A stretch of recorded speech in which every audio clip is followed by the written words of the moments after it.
साहेब मला पदमुक्त करा हे शब्द आहेत राष्ट्रवादीचे प्रदेश अध्यक्ष जयंत पाटील यांचे। पुण्यातील बालगंधर्व रंगमंदिरात हे शब्द घुमले आणि पाठोपाठ एकच गदारोळ सुरू झाला। कार्यकर्त्यांच्या जोरदार घोषणा सुरू झाल्या। नाही नाही म्हणत कार्यकर्त्यांनी जयंत पाटलांच्या या मागणीला विरोध सुरू केला। कार्यकर्त्यांचा गदारोळ इतका मोठा होता की जयंत पाटलांना आपलं भाषण सुद्धा करणं अवघड झालं होतं। राष्ट्रवादी काँग्रेस पक्ष शरदचंद्र पवार गटाच्या वर्धापन दिन सोहळ्यातील ही घटना सध्याच्या राज्यात चर्चेचा विषय ठरली आहे। नेमकं राष्ट्रवादीत घडतंय काय? जयंत पाटलांना प्रदेशाध्यक्षपदी राहण्याची इच्छा का नाही? जयंत पाटील नाही तर मग प्रदेशाध्यक्षपदी दुसरं कोण? या आणि अशा सर्व प्रश्नांचा आढावा घेण्याचं काम आपण या व्हिडिओच्या माध्यमातून करणार आहोत। त्यामुळे हा व्हिडिओ शेवटपर्यंत नक्की पहा। नमस्कार, मी मृदुला आणि तुम्ही पाहताय थोडक्यात। भारतीय जनता पक्षाने केंद्रासोबतच महाराष्ट्रात देखील चांगलेच पाय रोवले आहेत। आधी स्वतःच्या पक्षातील नेत्यांच्या जीवावर त्यांनी सत्तेत येण्याचा प्रयत्न केला, मात्र महाराष्ट्रातील राजकीय परिस्थिती पाहता ते फार काळ चालणार नाही हे भाजप नेतृत्वाच्या लक्षात आलं। विरोधी पक्षातील महत्त्वाचे नेते फोडण्याचं भाजपचं काम तिथूनच सुरू झालं। विरोधी नेते फोडण्यासाठी ज्या काही पहिल्या बोटी पाठवण्यात आल्या त्यातील एक बोट इस्लामपूरच्या दिशेने सुद्धा गेली होती असं म्हणतात। मात्र इस्लामपूरचा नेता काही त्या बोटीत बसला नाही। का बरं? त्यामागे नेमके काय कारण असावं याची वेळोवेळी महाराष्ट्राच्या राजकारणात अनेकदा उलटसुलट चर्चा झाली, मात्र सत्य काही कधी बाहेर येऊ शकलं नाही। कुणी म्हणतं मोठ्या पवारांनी प्रदेशाध्यक्षपदाची धुरा त्यांच्या खांद्यावर टाकली होती। अशा वेळी नैतिक जबाबदारी नावाची गोष्ट असते, त्या गोष्टीमुळेच त्यांनी भाजपसोबत जाणं टाळलं। तर कुणी म्हणतं हव्या असलेल्या गोष्टी मिळाल्या नाहीत म्हणून त्या बोटीत बसतं प्रत्येक वेळी लांबत गेलं। मधल्या काळात पुलाखालून बरंच पाणी वाहून गेलं। सोबतचे अनेक सहकारी टप्प्याटप्प्याने बोटीत बसून निघून गेले। एकदा तर भलं मोठं जहाज भरून एक गटच भाजपला जाऊन मिळाला। दुसरीकडे या नेत्याच्या भाजपच्या बोटीत बसून जाण्याच्या बातम्या अधूनमधून येत राहिल्या, पण त्या खऱ्या कधी झाल्या नाहीत।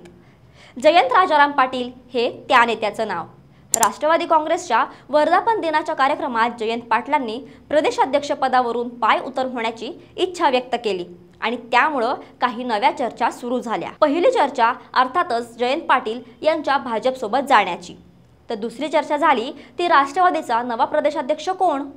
विषयात पुढे जाण्यापूर्वी एक आठवण, आम्ही महत्त्वाच्या घडामोडींवर रोज नवनवीन व्हिडिओ बनवत असतो, त्यामुळे आत्ताच थोडक्यातला सबस्क्राइब करा जेणेकरून असे महत्त्वाचे व्हिडिओ तुमच्याकडून मिस होणार नाहीत। आता वळूया आपल्या मुख्य विषयाकडे। राष्ट्रवादी काँग्रेसच्या शरद पवार गटाचे प्रदेशाध्यक्ष जयंत पाटील यांनी आपल्या पदाचा राजीनामा देण्याची घोषणा केली। गेल्या 7 वर्षांपासून ते प्रदेशाध्यक्ष म्हणून काम करत आहेत आणि या काळात त्यांनी पक्षाचं उत्तम प्रकारे नेतृत्व केलं आहे। जयंत पाटील यांना प्रदेशाध्यक्षपदामध्ये रस नसल्याचं या आधी सुद्धा दिसलं आहे, मात्र अशा प्रकारे जाहीर व्यासपीठावर त्यांनी अशी मागणी करण्याची कदाचित ही पहिलीच वेळ असावी। जयंत पाटलांना प्रदेशाध्यक्षपदावर राहण्याची इच्छा का नाही याची सध्या तरी 2 प्रमुख कारणं सांगता येतील। स्वतः जयंत पाटील यांच्या मते ते गेल्या 7 वर्षांपासून पक्षाचे प्रदेशाध्यक्ष आहेत। त्यांच्या नेतृत्वात पक्षाने लोकसभा आणि विधानसभा निवडणूक लढवली आहे। आता पक्षामध्ये नव्या नेतृत्वाला संधी देण्याची गरज आहे। त्यामुळे या नव्या नेतृत्वासाठी जयंत पाटील स्वतःची खुर्ची खाली करण्यास तयार आहेत। हे झालं पहिलं कारण। तर दुसरं कारण याच्या एकदम उलट आहे। राष्ट्रवादीच्या शरद पवार गटामध्ये सुद्धा 2 गट पडल्याचं चित्र आहे। एक गट स्वतः जयंत पाटील यांचं नेतृत्व मान्य करतो, तर दुसरा गट शरद पवार यांचे नातू रोहित पवार यांच्या भोवती गोळा झाला आहे। पक्षात नव्या नेतृत्वाला तसेच तरुणांना संधी मिळायला हवी ही रोहित पवार यांची जुनी मागणी आहे। पर्यायाने स्वतःला देखील संघटनेत मोक्याचं पद मिळावं अशी रोहित पवार यांची भावना असल्याचं दिसतं।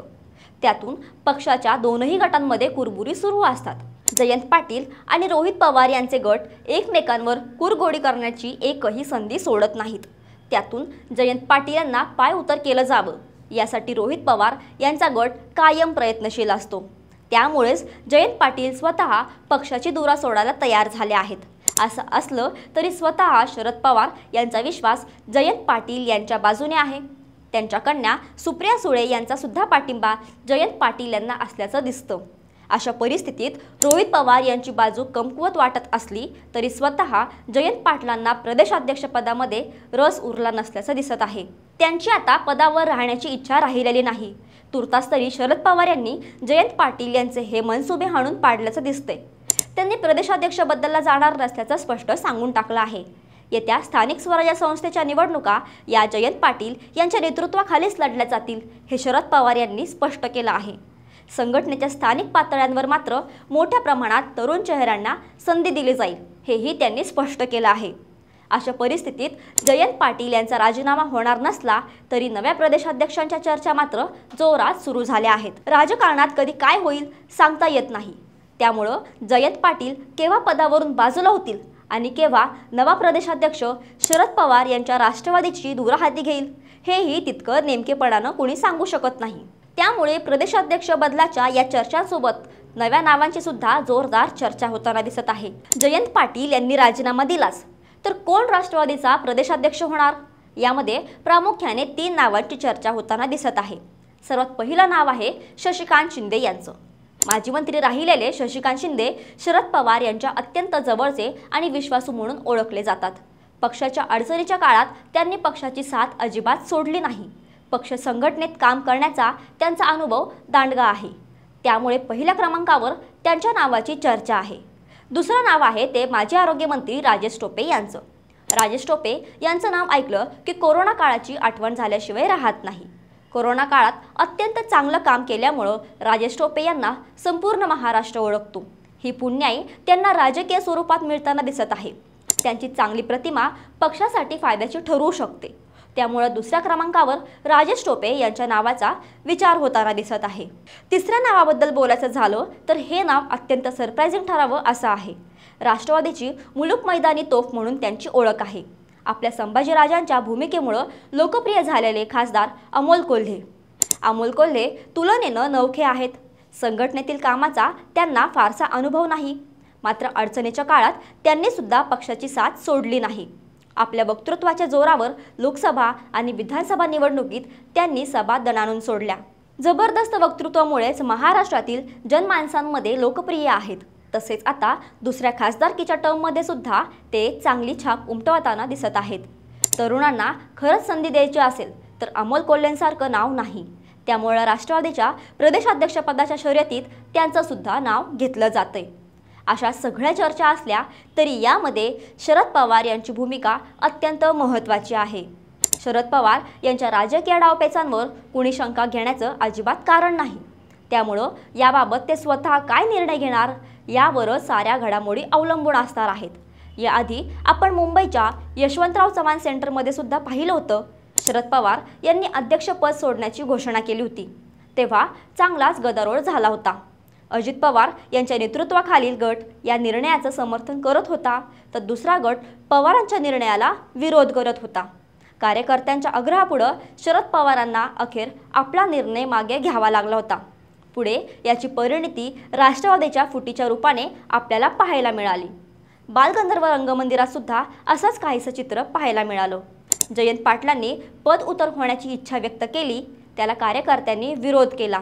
सध्या जयंत पाटीलच राष्ट्रवादीचे प्रदेशाध्यक्ष आहेत, मात्र आता हे नवं वादळ राष्ट्रवादीला कुठे घेऊन जाणार, येणाऱ्या काळात याचे काय पडसाद उमटणार हे पाहणं महत्त्वाचं आहे।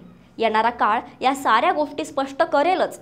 मात्र आपल्याला काय वाटतं, जयंत पाटील यांना खरंच प्रदेशाध्यक्षपदावरून मुक्त करायला हवं का?